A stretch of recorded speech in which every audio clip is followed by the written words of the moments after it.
कक्षा 9 के सभी विद्यार्थी ध्यान दें, जो आपका त्रैमासिक पेपर होने वाले हैं उसका जो मैथ्स यानी कि गणित का पेपर आज मैं आपके लिए लेकर आया हूं, वहां भी एक ही वीडियो में फुल सॉल्यूशन हम देखेंगे। और एक विशेष बात इसमें यहां रहेगी कि सारे जो क्वेश्चन आंसर है वो आपको कॉपी में लिखे हुए उपलब्ध कराए जा रहे हैं, ताकि आपको एक हिंट मिल जाएगी। ठीक है, तो देखिए सही विकल्प चुनकर लिखिए। पहले प्रश्न 6 नंबर का है और सबसे पहला प्रश्न पढ़ते हैं, प्रत्येक परिमेय संख्या है। तो देखिए परिमेय संख्या कौन सी संख्या होती है? जैसे ये करनी 2 है, करनी 3 है, ये आपकी क्या है? अपरिमेय संख्या है। और जो करनी से बाहर रहेगी, जैसे ये बाहर लिखा हुआ है, ये 2 लिखा हुआ है, ठीक है, यहाँ पर ये 9 लिखा हुआ है, तो ये क्या है? आपकी परिमेय संख्या है कहलाएगी, जिन्हें हम p बटा q के रूप में लिख सकते हैं। ठीक है, तो ये जो परिमेय संख्या है, ये एक तरह की क्या है? वास्तविक संख्याएं हैं। कौन सी संख्याएं होगी आपकी? ये वास्तविक संख्याएं। तो ये बिल्कुल एकदम ग नंबर का इसमें राइट रहेगा।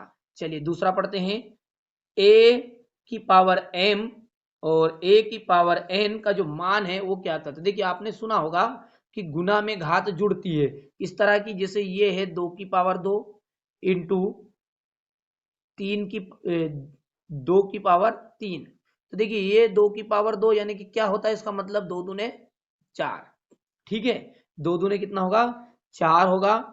और यहाँ पर देखिए 4 हो गया और इंटू इसका हो जाएगा 8, और 8 से 24 8 चौको 32 होता है। और यदि हम इन दोनों का सूत्र की तरह से यूज करें तो ये लिखाएगा आपका 2 तो वैसा वैसा, और घात ऊपर की जुड़ जाएगी 2 + 3, यानी 2 की घात कितनी आएगी? 5 आ जाएगी। तो उसी तरह दोनों का योग आएगा। तो इसका पहला जो उत्तर है वो एकदम राइट रहेगा। ठीक है, चलिए आगे बढ़ते हैं। बहुपद px इक्वल है 2x - 5, इसका शून्यक हमको ज्ञात करना है। तो शून्यक किसे कहते हैं? देखिए जो बराबर के उधर 0, तो आप जैसे इसके बराबर के उधर 0 लगाएंगे तो यहाँ पर देख भी लेते हैं हम, 2x और देखिए 2x + 5 बराबरी पे 0, और जैसे ही किया तो ये 5 उधर लेके जाएंगे बराबर के उधर, तो क्या हो जाएगा आपका? -5, और x बराबर पे -5/2, यानी कि कौन सा आंसर सही रहेगा? -5/2, यानी कि बी नंबर एकदम राइट रहेगा। चलिए शून्य बहुपद की जो घात है, तो इसका है सही आंसर परिभाषित नहीं है। मूल बिंदु के निर्देशांक, तो मूल बिंदु के निर्देशांक है 0 0।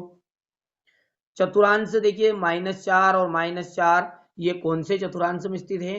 तो जैसा कि आपने देख लिया होगा, आपने जो पार्ट 3 पढ़ा होगा निर्देशांक वाला, इसमें यहाँ पर ये 0 रहता है, 1 रहता है, 2 3 इधर प्लस वाला रहता है, 2 इधर माइनस वाला रहता है।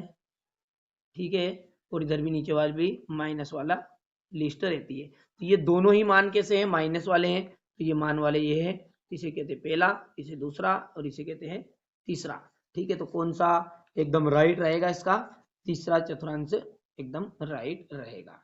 चलिए इसके बाद आगे बढ़ते हैं। तो रिक्त स्थान आपसे क्वेश्चन नंबर 2 में पूछे गए हैं, वो भी 6 नंबर के। तो देखते हैं, करनी जो 3 है और करनी के अंदर 5 है, इसकी करनी की घात कितनी है? तो देखिए इसकी करनी की जो घात है वो आ जाएगी आपकी 3। सभी प्राकृत संख्याएं एक शून्य मिलकर कहलाती है।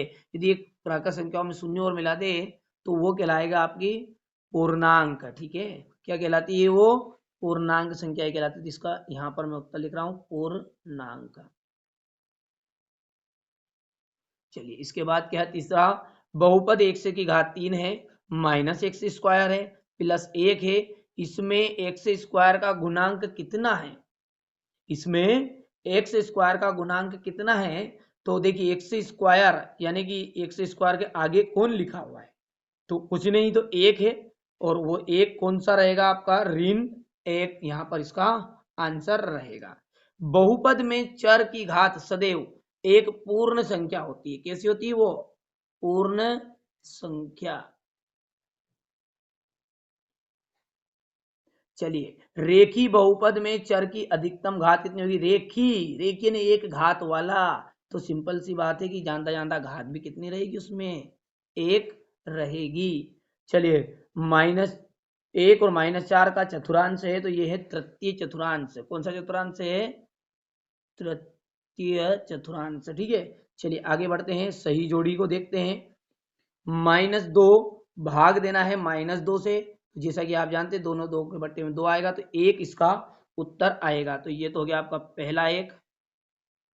2 की पावर है 2/100 है, यानी कि 2 को हम जब 100 से भाग देंगे तो कितना आ जाएगा 0.02। ये भाग आप देख लीजिएगा। -6 में से +3 घटा तो -3 एकदम इसका सही उत्तर रहेगा। तो ये तीसरा उत्तर ये हो गया। 0.1, देखिए 0.1 तो दशमलव हटाएंगे तो बट्टे में कितना जाएगा, 1 0 बढ़ जाएगी। तो ये चौथा इसका उत्तर हो गया 1/10। -4 और -5 दोनों का आपस में गुना जैसे किया तो 5 को 20 और माइनस से माइनस कैंसिल। ये आपका पांचवा उत्तर है। छठा देखते हैं 1/4 है ये, तो 1/4 है, इसका दुगुना क्या होता है, 1 का हो जाएगा 2 और 4 का हो जाएगा 8। ठीक है भैया, तो ये थी आपकी सही जोड़ी। चलिए क्वेश्चन नंबर 4 को यदि बात करें तो उसमें सत्य सत्य आपको दिए गए हैं, वो भी 6। देखिए करनी 2 एक परिमेय संख्या है। ध्यान दीजिएगा, जो भी करनी से बाहर नहीं निकल पाती है, करनी के अंदर रहती है, वो अपरिमेय होती है। तो यहाँ बात होगी आपकी असत्य। x की पावर 5 है, -x की घात 4 है और +3 है, इसकी घात 5 है, यानी इस बहुपद की जो घात है वो 5 है। तो हाँ, बहुपद में सबसे ज्यादा जिसकी घात होती है वही बहुपद की घात कहलाती। तो ये बात बिल्कुल एकदम राइट करेक्ट है। 2x² + 5x + 3 में x का गुणांक कितना है, 2 है। तो x का गुणांक देखिए, x के आगे लिखी हुई संख्या x का गुणांक कहलाती है। तो 2 तो किसका है, x² का है, जबकि 5 होना था, तो यहाँ पर तो 2 बता रहा है, तो इसलिए ये बात हो गई है असत्य। शून्य बहुपद की घात भी शून्य होती है। देखिए क्या बोल रहा है, शून्य बहुपद की जो घात है वो शून्य होती है, देखिए वो परिभाषित नहीं है। तो ये हो गया आपकी असत्य। ठीक है, तो अब अंतिम देखते हैं, पांचवा और छठा 2 बचे हैं। एक्स अक्ष की जो कोटि है वो सदैव शून्य होगी। एक्स अक्ष की कोटि सदैव शून्य होगी, तो ठीक है। देखिए एक्स अक्ष का मतलब ये कि ये एक्स वाली लिस्ट में आपको बता रहा है, इस तरह से जो कॉलम रहता है इसमें ये एक्स वाला है, तो इस एक्स का मान तो एक्स हो गया और 0 का मान होता है यानी कि वाई होता है कोटि, तो वो सत्य बात है, यानी कि कुल मिलाकर बात है कि आपकी ये राइट रहेगी। बिंदु 0,3 तृतीय चतुर्थांश का है।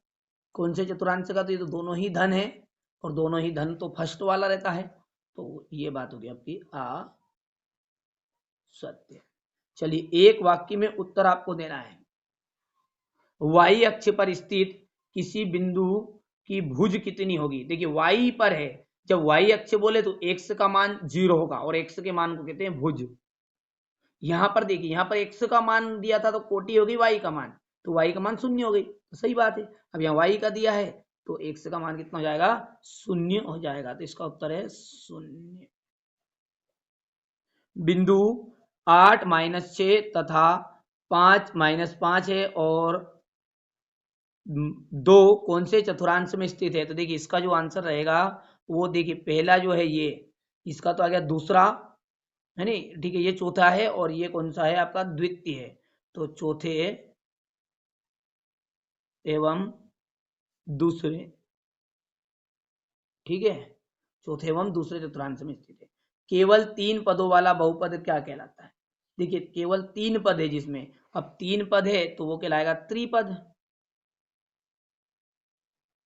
ठीक है भैया, ऐसा बहुपद क्या कहलाएगा जिसके सभी गुणांक शून्य हो। देखिए जिसके सारे सभी एक्स का मान, एक्स बिना गुणांक वाली संख्या यानी x², जिस तरह से देखिए एग्जांपल के द्वारा और अच्छे समझाता हूं मैं आपको। यहाँ पर एक्स जैसे जैसे बहुपद रहता है ये, अब इसमें इसका मान भी 0 है, इसका मान भी 0, इसका मान भी 0, तो यानी कौन सा बहुपद होगा, शून्य बहुपद होगा। तो यहाँ पर हम लिख देंगे शून्य बहुपद। करनी 3 का मान की यदि बात करें तो होता है इसका मान 1.732। ठीक है, और इसका सरलतम रूप लिखेंगे तो देखिए गुना में घातें जुड़ती है, तो ये हो जाएगा आपका a और m + n। ठीक है भैया, तो ये थे आपके एक वाक्य में उत्तर। अब जो क्वेश्चन नंबर जो 6 है, देखिए सारे अधिकतर ब्रिज कोर्स से ही आपके क्वेश्चन आंसर बनाए गए हैं। तो यहाँ से देखिए खाली बॉक्स दिया गया, गुना करना है। क्वेश्चन नंबर 7 में भी आपको इस तरह से सवाल दिए गए हैं। क्वेश्चन नंबर 8 में आकृति दी गई है और उसे भिन्न के रूप में आपको बतानी है। और सरल करना है इस सवाल को आपको। देखिए बहुत ही सिंपल से प्रश्न आपके एग्जाम में आने वाले हैं, इन्हें अच्छे से आप कंप्लीट कर लीजिएगा और अच्छे अंक प्राप्त करिएगा, क्योंकि इस चैनल का मुख्य उद्देश्य यही है कि आपको अधिक से अधिक अंक प्राप्त कराया जाए। और त्रैमासिक परीक्षा खत्म होने के बाद इस चैनल पर आपको 9th की वार्षिक परीक्षा के लिए तैयारी कराई जाएगी, तो आप चैनल को जरूर सब्सक्राइब करके रखिएगा, ठीक है। अभी जैसे ही त्रैमासिक पेपर खत्म होंगे तो फिर वार्षिक परीक्षा के लिए पूरी संपूर्ण तैयारी आपको कराई जाएगी। तो यहाँ से देखिए, यहाँ 14वां प्रश्न है ये। 14 के बाद में आपसे देखिए यहाँ पर 15वां, चांदे की सहायता से आपको निम्न कोणों की रचना करनी है, 30 डिग्री का और 60 डिग्री का। यहाँ पर भी चांदे की सहायता से आपको 120 डिग्री और 135 डिग्री के कोणों की माप करनी है। यहाँ पर देखिए 1/3 और 2/3 के बीच 3 परिमेय संख्या ज्ञात करनी है और इसका हर का परिमेयकरण करना है। इसी तरह इसके x स्क्वायर के गुणांक लिखने हैं। यहाँ पर आपको इस प्रत्येक की घात लिखनी है बहुपद की, ठीक है। इसके बाद देखिए क्वेश्चन नंबर जो 18 है, यहाँ से देखिए क्वेश्चन नंबर 18 में आपसे 3 नंबर के क्वेश्चन पूछा गया है और गुणनखंड ज्ञात करना है। इसके बाद में यहाँ से देखिए सीधे गुना किए बिना इसमें आपको 105 और 106 के मान आपको ज्ञात करने हैं, ठीक है। चलिए आगे बढ़ते हैं। तो ये क्वेश्चन नंबर 20 में आपसे ये सवाल यहाँ पर पूछा गया है। और क्वेश्चन नंबर 21 जो है यहाँ पर, ठीक है, सरल कीजिए वाला प्रश्न है। इसके बाद क्वेश्चन नंबर 22 की ओर बढ़ते हैं। रेखिक बहुपद की परिभाषा देनी और द्विघात बहुपद की परिभाषा, और इसमें से बहुपद का मान ज्ञात करना है। और अंतिम जो प्रश्न है देखिए ये भिन्न का है, इसको आपको हल करना है। तो ये था आपका कक्षा 9 गणित का एक महत्वपूर्ण सेट। रियल जो पेपर है वहाँ एक दिन पहले ठीक 7 बजे इसी चैनल पर अपलोड कर दिया जाएगा।